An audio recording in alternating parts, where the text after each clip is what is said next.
After I asked him to go to the United States Senate, obviously we have a vacancy in the lieutenant governor's position. And so I started looking. I've talked to a number of people. We have some amazing candidates, frankly, who could have served very, very well. Again, my criteria, number one, the most important thing is someone who can serve as governor if something would happen to me over the next 100 weeks. Second, I want someone who can really contribute, someone who can be value added for the people of the state of Ohio, someone who has all the skill sets to be part of our team and to lead. A number of different things, and I might just go through the different things that I think are very important. I want, first of all, someone that knew Ohio. This is a complex state. This is a state of city-states, but it's a rural, 70 of our counties are rural, just a very, very diverse state, fascinating state, great state. But it takes a while to get to know the state. So I wanted someone who knew the state. I wanted someone whose judgment I felt was very, very good.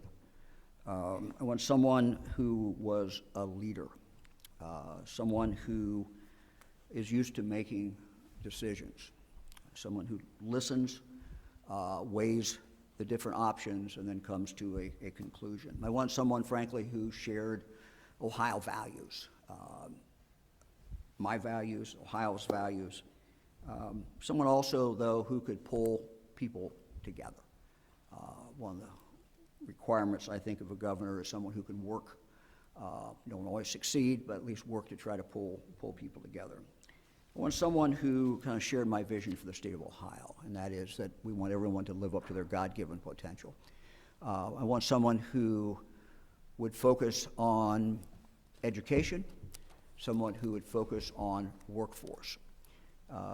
Those are really the two areas that we will continue to focus on and put the most emphasis on for the next 2 years. I want someone who understood, as I said, that workforce development. I want someone who understood the connection between career tech, between business, and between education, and had worked in that field. As I said, there are many, many, many good candidates. 9 days ago, a week ago Saturday, Fran and I went to Northeast Ohio, went to the home of Jim Tressel and his wife Ellen. We met with Jim, and I asked him if he would serve as Lieutenant Governor of the state of Ohio. I'm pleased to say that he told us yes, and today I will be sending his name to the Senate and to the House. I'll be sending the name of Jim Tressel. I'll be nominating him to be Ohio's next Lieutenant Governor. I first met Jim a number of years ago, but I really got to know him when he became president of Youngstown State. And I've worked very closely with him and observed what he's done and has seen the reaction in the Mahoning Valley among the leaders to him. He knows how to pull education in together and to reach out to the business community. He understands that education, part of the education job is to educate young people. It's also to try to grow the state in the sense of economic development. And he's been involved in economic development in the Mahoning Valley as well. He has the requisite skill sets. He has the criteria that I outlined. He knows Ohio. Jim Tressel, I trust his judgment. He is a born leader. He's a leader wherever he has been. Spent a great deal of his career working with young people and leading them. He shares my values. He shares Ohio. Jim Tressel is Ohio values. He's a hard worker and shares that vision for the future of the state of Ohio. He has the ability to pull people together. He has the ability to lead. He will enable me to be assured that if something happens to me, he can walk in and be governor that day. And it would be seamless, and he would be able to take over. We certainly hope that does not happen, but we have to know that that person has the ability to do that. Second, his background in education, his background in workforce development, his background in economic development, all bode very, very well. He's going to do a number of things in our administration, and we'll be outlining those in the days and the weeks ahead. But certainly, he's going to be involved directly with education. He's going to be involved with workforce development and how those two come together. He and I have already had some going back and forth with a lot of ideas. This is not unusual for Jim Tressel. The thing I've noticed about him, and I've reached out to him, frankly, over the years many, many times to get ideas. What do we do about our universities that, because of demographics, might be struggling? Other questions. He has always come back to me with answers that I thought were very well reasoned and were very intuitive, but also based upon his experience. So I am very happy to be sending his name to the state Senate today. I talked briefly to the Speaker and the Senate President an hour or so ago, and I know Jim will look forward to talking with members of the General Assembly, and I certainly hope that he will be confirmed. My job is to nominate. As I said, I will nominate him today to be our next Lieutenant Governor. Jim? Sir. Thank you so much, Mr. Governor, First Lady. This is really a humbling moment. As the governor mentioned, he rode up to our house, and I thought he was just coming to watch a couple grandkids play basketball. That was his excuse, I think, to stop up. And then when he brought up this thought of considering the lieutenant governor position, many things went flowing through my mind, because I've admired what he's done, not just in his overall career, but as he said, in the times we've had a chance in the last 6 to 7 years to work together, of how deeply he and Fran care for every single person in this state, how they want every single young person and on through adult to reach their God-given potential. He wants this to be the greatest state in the world. He bleeds scarlet and gray, and he's very he can make an impact when he asks you to do something. He's very convincing. Let me use the word convincing. And so I obviously had a million thoughts going through my mind. A year ago, February, I retired as the president at Youngstown State University, and I've told many people that I've flunked retirement so far, and have been really, really busy. But it's been on fun things, important things. And when he brought up this thought, I said, well, obviously I need to talk to Ellen. And so she happened to be down south playing a little bit of golf, and so I got to her later in the day, and I said, Ellen, you're not going to believe this, but the governor thinks that we'd be capable of being helpful and wants us to consider this. And she said, it sounds like God has more work for you to do. And we owe just about everything in our blessed lives to the state of Ohio. And she said, if the governor thinks you can help in the state of Ohio, we should consider it. And I always, Dom, I always do what Ellen says. And so we began the conversation, and we had worked so much on education things because I'm an educator. That's just what I was trained to be, and that's what I'll be till I die. And we talked a lot with JobsOhio and the economic development regions and so forth about all these wonderful opportunities that they've created for our state. I mean, this probably is not a greater moment in our state than we've had in hundreds of years with opportunities. And we really need to do a good job of getting that workforce to execute those opportunities, to find out what it is we need to do to take advantage of them. And so that was one of the things that the governor talked a little bit about, and we also talked a little bit about something going back to our childhoods. We grew up when they had the President's Council on Fitness. And he said, you know, one of the things I haven't gotten done yet is talked a little bit about a fitness in that type of thing. He said, maybe we should do that. And then just the conversations went on. And so I know there won't be any lack of things to talk about and think about and work on. I'll have a lot of learning. You know, I don't know this world particularly. Fortunately, I believe in our governor and what he believes in. And my first job is to go to school on that and then see if I can evolve and try to make a difference in the state that has been so special to us. So again, I thank you and Thanks, Jim. appreciate it. Thank you. Very much. Happy to answer any questions. Governor, you talked about education. Is there a chance that you will do double duty with the Department of Education and the workforce? You know, we haven't totally defined his roles, but you know that will certainly be one of the areas that he will be working on. I don't look, for example, to you know, I'm very happy with Steve Dakin, who heads up that department,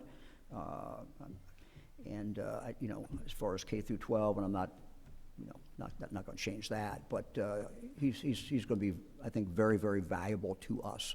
You know, I've watched him work with the business community, and you know, historically, sometimes the business community and the education folks didn't talk a lot.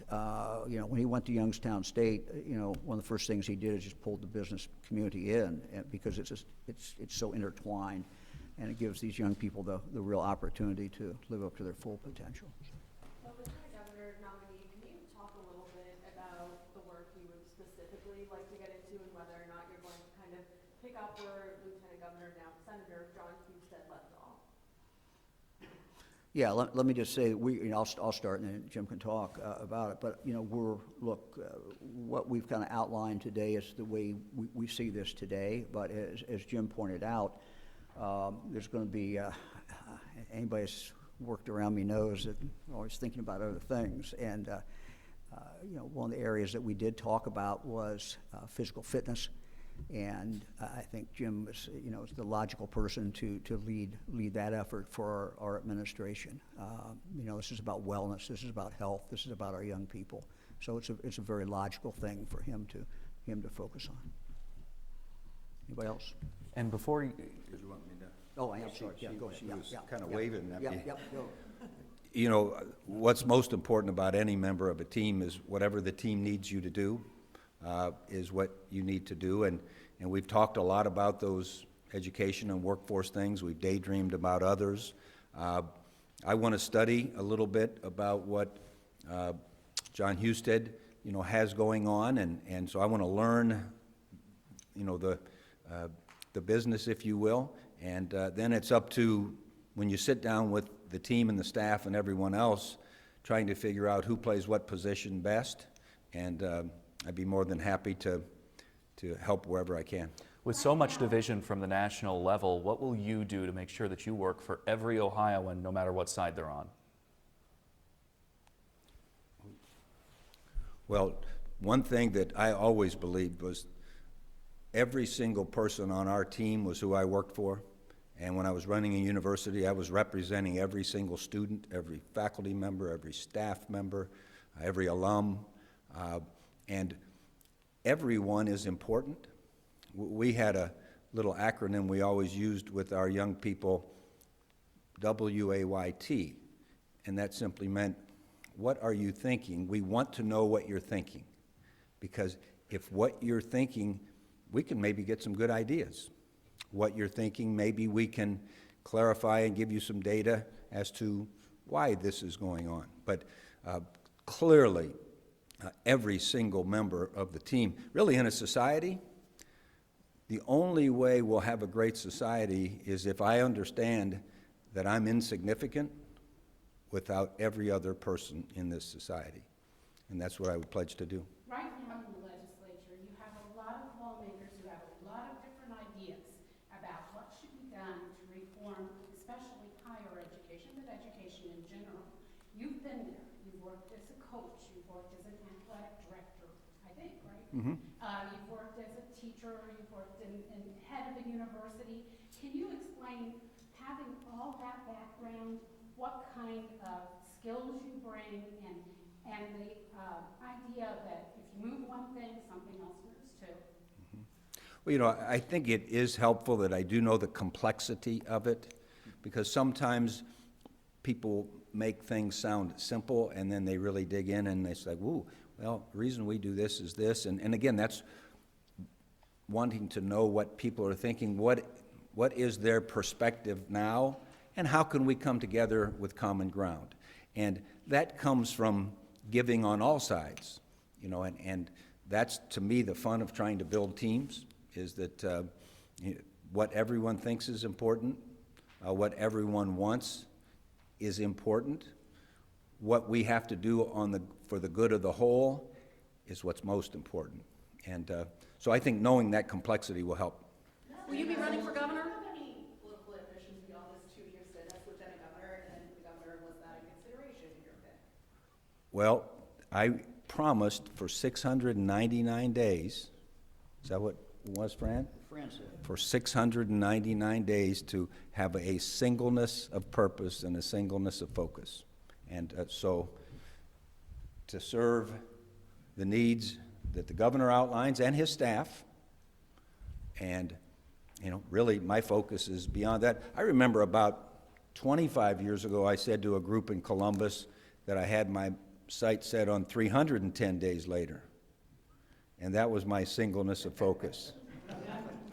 Now I have a 699-day singleness of focus. So does that mean you're ruling out a 2026 run for statewide office? Let me start on that. Okay.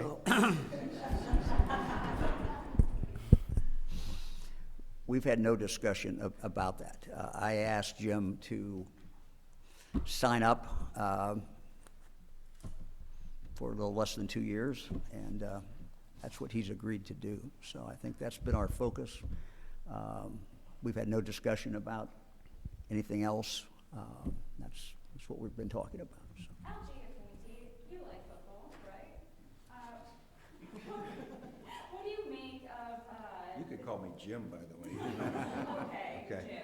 Okay. You like football. What do you make of the Browns and the Bengals wanting state money to, update their stadiums? What do you think about that? So you got to watch her because she always knows. Well, you know, one of the pre-homework things I did do was I watched the budget press conference, and I thought that was a pretty interesting thing with talking about, and I don't know it, tooth and nail, but I thought it was a pretty good thing about some of the proceeds that could go to some of the student activities, and I think it's worth a good conversation. But yeah, I do like the Browns and the Bengals. Yep. So I would also say that, speaking of that, when you look at that plan, under our plan at least, we'll see what the legislature wants to do, but under our plan, a significant amount of this money would go K through 12. And I think, Jim would certainly, if the legislature agrees with that, he certainly would be involved in us putting a plan together. And would mesh well with what we're talking about, which is really kind of use the bully pulpit of the governor's office and lieutenant governor's office to focus a lot more on student wellness. And Governor, you have in your budget proposed raising taxes on cigarettes, marijuana, and gambling. The Toledo Blade calls them sin taxes. What is the idea of targeting these three things? Well, they're each different. As you know, when you look at, starting with marijuana, there was pretty much a consensus reached, although the bill didn't pass the House. There was a consensus reached last year about where this money could be spent. And it could be spent on things that we thought would really make a difference, and frankly wouldn't get done but for using that money in the marijuana. As far as the cigarette tax, when you have that discussion, you have to look at where that money again is going. And in this case, this money would go to working families who have children under the age of 7, and they could get up to $1,000 per child. And that seemed to me to be a very good trade-off. We can't do it any other way. We have to do it this way if we're going to, in fact, get this done. We need to be supportive of families in the state of Ohio. Families are key. Families are everything. And families that have young kids have have just more stress for many, many reasons. And so it just, it seemed to be a very, very, very good trade-off. Sports gaming, again, we wouldn't be the highest state in tax, and it's not a tax against the gamblers. It's not a tax against the citizens who are legally betting. It is a tax with these companies, and still we would not be the highest state in the union. And using that money to do something that we have done for over 50 years, and that is the state government, the taxpayers of the state have put money into stadiums and ballparks. And quite candidly, anybody thinks that there'll ever be an end to that. This would make sure that we have a dedicated fund and that we're not taking this money out of the precious general fund. The general fund has to be focused on education. The general fund has to be focused on mental health. The general fund has to be focused on addiction and children's services. All of these things. And so that's why we did this. And it's easy to round it off and say, well, you got 3 sin tax. Well, that's all true, but you have to look at each one, and I think you have to make a decision. Is it the right thing to do to raise this money and raise it in this way, and the good that will be done with that amount of money? Because those things are not going to get done but for those fees, we'll call them, or taxes. So anyway, who else? How did you decide where to direct that marijuana funding, and why did you eliminate the community focused fund? Look, this was a consensus that was reached by leadership last year. We looked at the needs of the state of Ohio and where those real needs were. And look, we all want more money to go back to the local communities, but frankly, that was almost a lottery in the sense that some got money, some didn't get money, and it would have been nice to be able to do it, but we also have jails that need to be dealt with. We have police training. We need to be the first in the nation in regard to police training. No one thinks about police training until there's a tragedy. No one thinks about police training until something happens and say, oh my God, how'd that happen? There is no substitute for police training, and there's no substitute for scenario-based training that's real.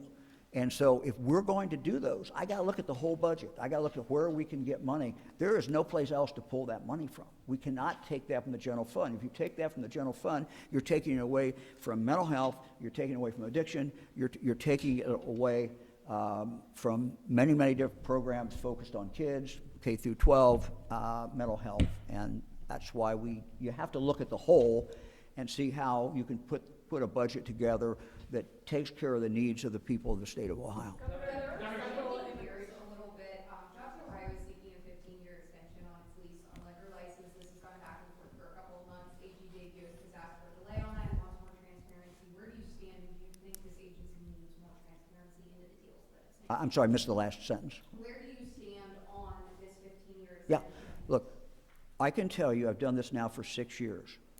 We've had huge victories. We have brought companies into the state of Ohio.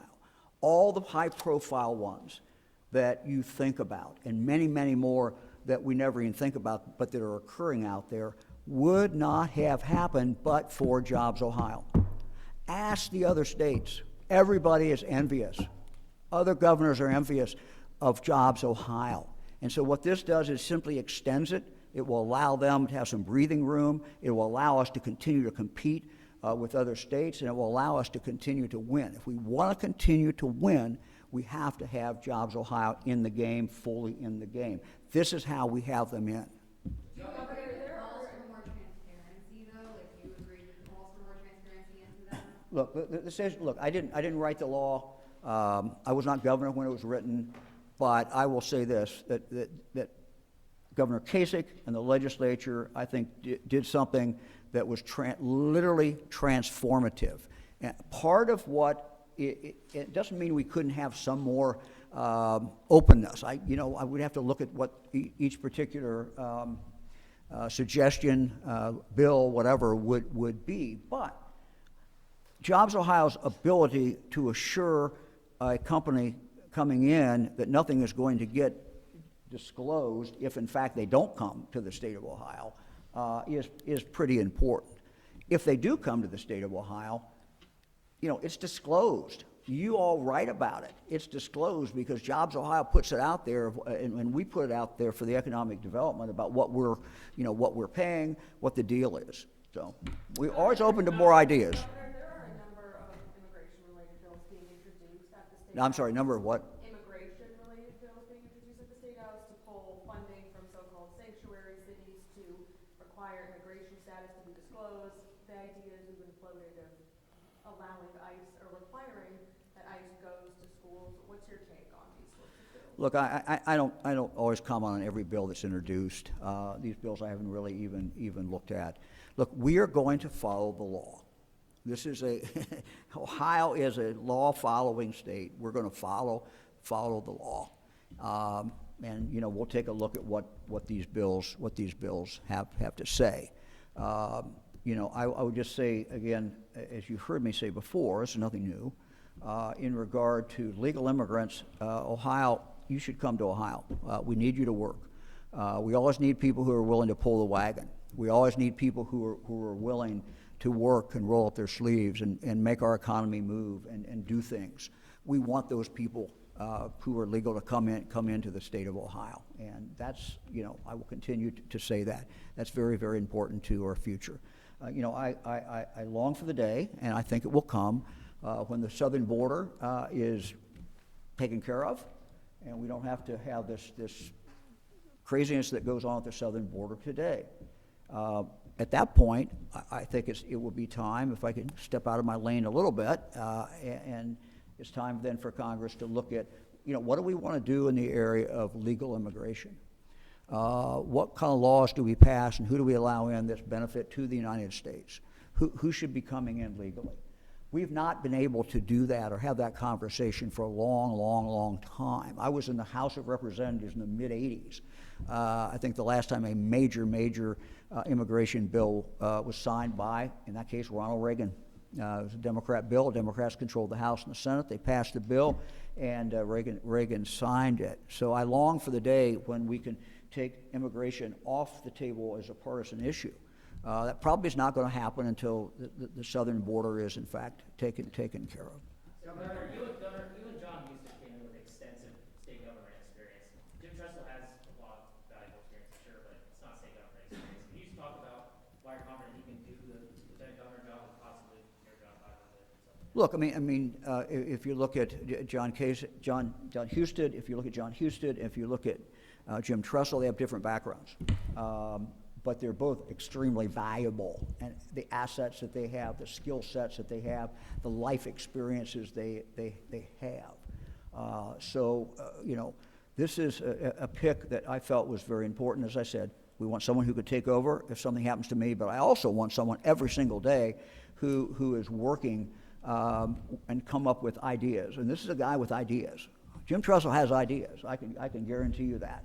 And the discussions I've had with him for many years. And they're thoughtful, and they're based upon what he's seen, what he has learned. That's what I want him to bring to the table for us every single day. And to me, that's just extremely valuable. Will be extremely valuable to the people of the state of Ohio. Governor, there was a lot of speculation leading up to this announcement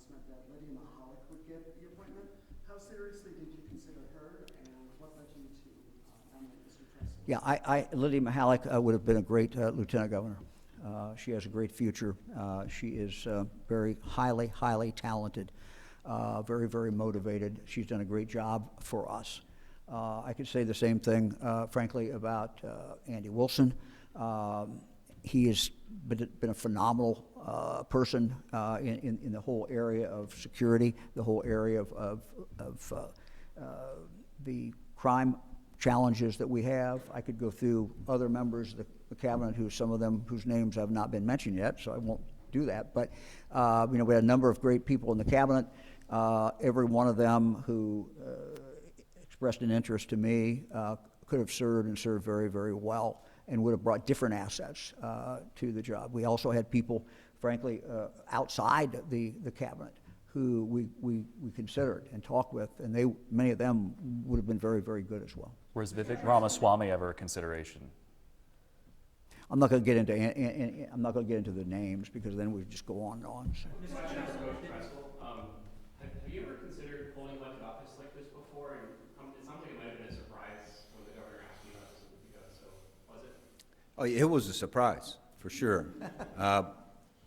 But I've always enjoyed working with the decision makers in the state. I was in public universities for 46 years, and I've really enjoyed working with the legislators. I know a lot of the legislators even today. They've been great difference makers. I've worked with the governors. I've worked with kind of the unseen group, the governor's staffs, who are really outstanding. So yes, it was a surprise. I've always enjoyed working kind of in this arena, and I'm going to work like crazy to try to learn all I can learn and contribute all I can contribute, and I'm excited. So why haven't you run for office in the past? I've been busy. He's had a few other jobs. No other reason than that. Which do you think is a tougher job, being a football coach or lieutenant governor? You have to ask him. Yeah, I don't know the answer to this second one. I do know it was harder being a college president than a coach because of the enormity of all that you feel responsible to. And so now I would just guess that because you're in a lieutenant governor situation, it's even a broader group. That I went from 100 guys and a dozen coaches to 12,000 students and 2,000 employees, now to an entire state. So I would guess it's much more complex and it's much more difficult and probably much more exciting. Governor, when did you decide to nominate Jim Tressel? I know you talked to him 9 days ago, but there's been speculation for weeks about who you might name. Well, I've frankly thought about Jim Tressel for a long time. Governor, their Medicaid budget, part of the growth of it relies on raising hospital franchise fees and being able to draw down more federal funds. Are you concerned about relying so heavily on something that might get missed? Well, I think we take the world as we find it, and I've learned that it's probably not a good idea to be afraid of doing something because a future Congress might change something. I think we take it the way it is today. Everybody knows that anything can be changed. That can be changed. So, again, this is something that the hospitals ask us to do. What we're asking the hospitals, frankly, is to reach more underserved areas. We're asking them to reach out to our rural areas of the state that are not covered as well as, frankly, they should be covered. We made some progress. We've been able to do some things, but being able to have this money, that's the part of the deal is that they will reach out and cover many of the areas, the communities, whether they're in the urban area or the rural area, that are not being covered. And they've assured me that they can do this with this additional funds. And so that's why, I've endorsed that, and I think it's the right way to go. President Trump. We have to serve all our citizens in the state of Ohio, and health care is just vitally important. Coach Trestle, are you okay with Ohio losing to Michigan when it comes to marijuana sales? Coach Tressel, that's like 3 eras ago. No, I'm not good with that in any arena. Governor, President Trump over the weekend announced tariffs on foreign steel and Probably not going to aluminum. comment on this, but go ahead. In your eyes, what will that do for Ohio's remaining steel industry? Well, we're certainly looking at that. We're certainly looking at different announcements that have come out of the White House, and you know, sometimes we get clarification, and so anyway, we're looking at all those things. So. Anybody else? Okay. Thanks, everybody.